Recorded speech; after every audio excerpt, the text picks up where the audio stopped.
Hi everyone, welcome back to the channel. This is David Hyman, your tour guide in Israel. Today we're visiting this wonderful place. It is called Tel Dan, the nature reserve of Dan. It's a small park, but it has so many beautiful things. So what do we have here? We have wonderful nature, all the trees, springs, a rushing and gushing river and fresh water. We have wonderful antiquities, archaeological excavations and sites. And at the end, there's a very, very big surprise which you'll love. So stay with me and join me on this tour of Tel Dan. How cool is this? So all this fresh water comes from a series of springs that emerge from the ground.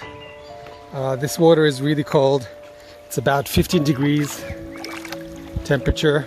The water source actually is from Mount Hermon, the big mountain a little north from here that gets snow-capped in the winter. So Dan was one of the 12 sons of our patriarch Jacob. I'm not mistaken, he's the 5th son. And each one of these sons, they become a tribe. The descendants of the 12 sons of Jacob each become a tribe.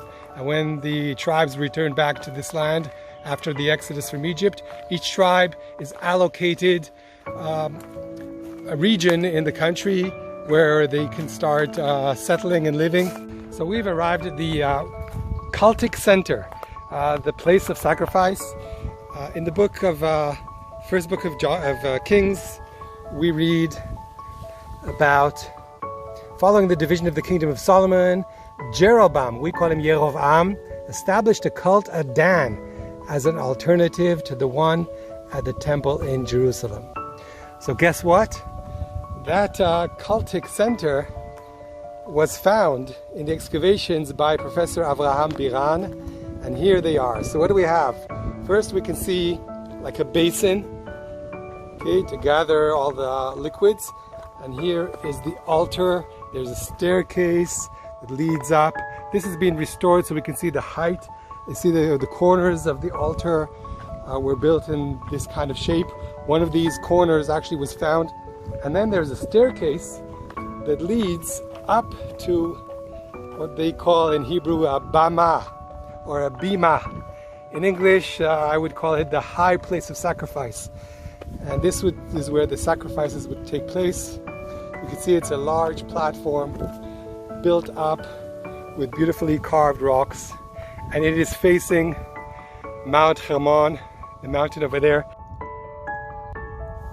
So the ancient town of Dan is located right to the north of Israel.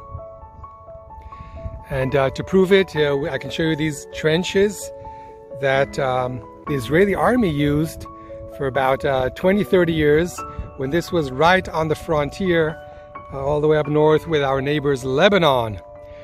You can see Lebanon from here, the village over there with the white buildings, village of Raja. Half of that is in Lebanon, but that town up on the hill, Marjil Ayun, that is in Lebanon. And you can see Mount Hermon.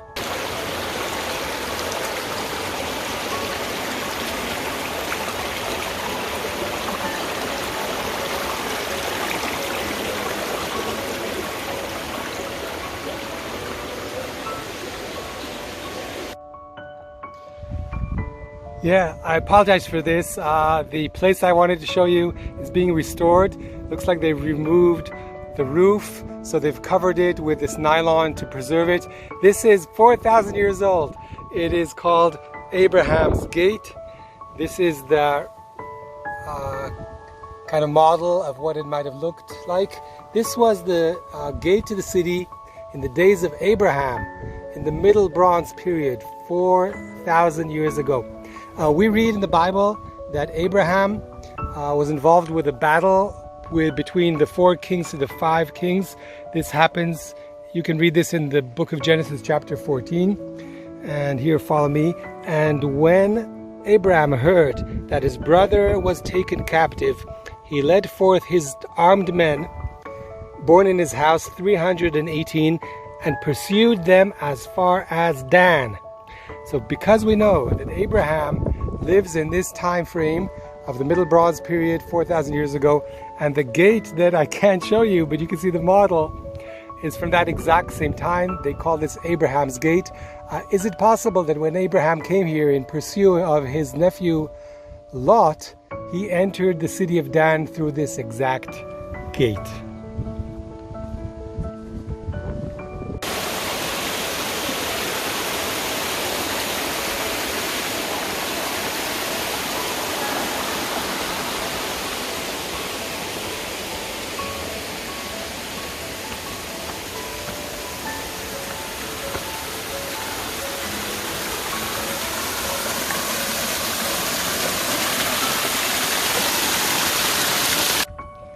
So we're approaching the gate and the walls of the city of Dan from the 9th century BCE. In these excavations of the gates here, the entrance gate to Dan from the time of the Israelite kingdom. So there's this big kind of courtyard outside the gate, and this is really beautiful. Here you can see kind of a podium with 4 post holders that probably held some kind of canopy. And you can see in the design here, that is very possible how the king would welcome and greet the people. Okay? Yeah, and the king arose and sat in the gate, and all the people came before the king. And here we can see the king sitting at the gate and the people visiting him. And how wonderful is that? Is that seating area was found in the excavations just like this. So right here in the 9th century BC gate, Professor Biran revealed 2 inscriptions that are so important. They're both in museums, so I'm sorry I can't show you the original, but what I can show you here are these photographs. One of them is an inscription in Greek that says, "To the God who is in Dan." But the one I really want to show you, the most important one, this one is in the Israel Museum in Jerusalem. This is called the inscription of the House of David. It's a piece of basalt rock with Aramaic letters on it. It was found on the floor outside of the gate.